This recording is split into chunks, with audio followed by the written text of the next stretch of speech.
Hello student, welcome to Pusa online classes. I am your teacher Vishali Kaur. आज के हम lecture में समझेंगे, आपको जैसे पता है सीबीएसई ने कुछ पोर्शन आपका डिलीट कर दिया है एंड ट्वेल्थ वालों के लिए तो काफ़ी ही अच्छी बात है, बट आप इतने खुश होने की वैसे आई थिंक रिक्वायरमेंट नहीं है, क्योंकि जो डिलीट किया है वो अप्रॉक्सीमेटली 10% ऑफ द सिलेबस जो है वो आपका डिलीट हुआ है। ठीक है, तो आप देखते हैं कौन कौन सी चीज़ें डिलीट हुई हैं। मैक्रो इकोनॉमिक्स में आपका एक यूनिट है, यूनिट टू में से आपका मनी एंड बैंकिंग, यूनिट 2 में से मनी एंड बैंकिंग वाला जो यूनिट है आपका, इसमें से आपका control, credit through bank rate, CRR, SLR, repo rate, reverse repo rate, open market operation, margin requirement, ये टॉपिक्स आपके डिलीट हो चुके हैं। बट आपको ये टॉपिक्स डिलीट होने का रीज़न ये नहीं है कि आपको ये पढ़ने नहीं है। आपका जो यूनिट 3 है वो आपका ये सारा टॉपिक उसमें भी रिपीट है। आपको उस चैप्टर में यूनिट 3 में एक्सेस डिमांड और डेफिसिट डिमांड में ये सारे टॉपिक्स आपको वहाँ पढ़ने पड़ेंगे।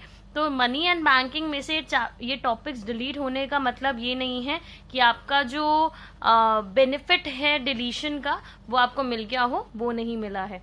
आपको एट द एंड यूनिट 3 में से ये चीज़ पढ़नी होगी।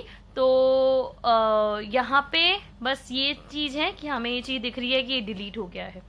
ओके, यूनिट 5 में बैलेंस ऑफ पेमेंट जो है आपका चैप्टर, उसमें से बैलेंस ऑफ पेमेंट की जो बैलेंस ऑफ पेमेंट डेफिसिट की जो डेफिनेशन है वो डिलीट हो चुकी है। आपको अगर आप देखेंगे तो कुछ सालों से बैलेंस ऑफ पेमेंट की डेफिसिट की सिर्फ डेफिनेशन आती है और आती भी नहीं है हालांकि, और टीचर्स बहुत बार ये वाली डेफिनेशन को स्किप भी कर देते हैं। तो वो पोर्शन डिलीट करना मतलब ये तो सिर्फ वही चीज़ है कि आपको डिलीट करके दिखाया है जो ऑलरेडी टीचर्स नहीं पढ़ाती। Next, determination of exchange rate in free market. आपने जैसे आप जैसे पढ़ेंगे कि फ्री मार्केट में एक्सचेंज रेट को डिटरमाइन करने के लिए जो टॉपिक है वो भी आपका डिलीट हो चुका है। ये एक डिलीटेड पोर्शन है, बट एट द एंड मैं इसमें मैक्रो इकोनॉमिक्स में ये कहूँगी, जो भी पोर्शन डिलीट हुआ है आपका वो एट द एंड आपको पढ़ना ही है, क्योंकि ये जो टॉपिक्स हैं ये लेस इम्पोर्टेंस है या रिपीटेड टॉपिक्स हैं जो आपको दूसरे यूनिट्स में पढ़ने को मिलेंगे। ठीक है जी, तो मैक्रो इकोनॉमिक्स में एज सच कुछ ज़्यादा डिलीट नहीं हुआ है आपके लिए। ठीक है जी, अब मूव करते हैं पार्ट बी में, इंडियन इकोनॉमिक्स डेवलपमेंट की तरफ। उसमें आपका यूनिट 7 है, current challenges facing Indian economy.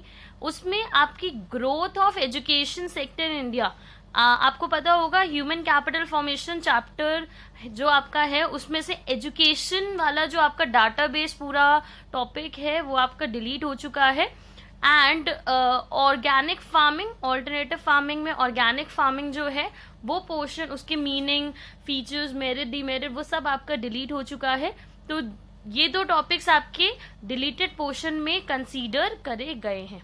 ठीक है जी, तो बेसिकली आपको एजुकेशन सेक्टर का जो पूरा पोर्शन है आपका ह्यूमन कैपिटल फॉर्मेशन में लास्ट टॉपिक है वो आपका डिलीट हो चुका है, और ऑर्गेनिक फार्मिंग आपका डिलीट हो चुका है। इंफ्रास्ट्रक्चर में एनर्जी से related conventional, non conventional energy या एनर्जी की जितना भी टॉपिक था वो सब डिलीट हो चुका है। तो इंडियन इकोनॉमिक डेवलपमेंट में आपका वैसे डिलीशन है, बट मैक्रो इकोनॉमिक्स में आपका जो डिलीटेड पोर्शन है वो एट द एंड आपको पढ़ना ही है। तो अप्रॉक्सीमेटली 10% से 15% का जो अमाउंट ऑफ डिलीटेड पोर्शन है जो सीबीएसई ने अपलोड किया है वो अभी आज हमने डिस्कस किया है। अगर आपको इससे रिलेटेड कोई भी इंक्वायरी हो, डिस्कशन हो, डाउट हो, तो आप मेरे को कांटेक्ट कर सकते हैं पूसा ऑनलाइन क्लासेस में। Thank you very much.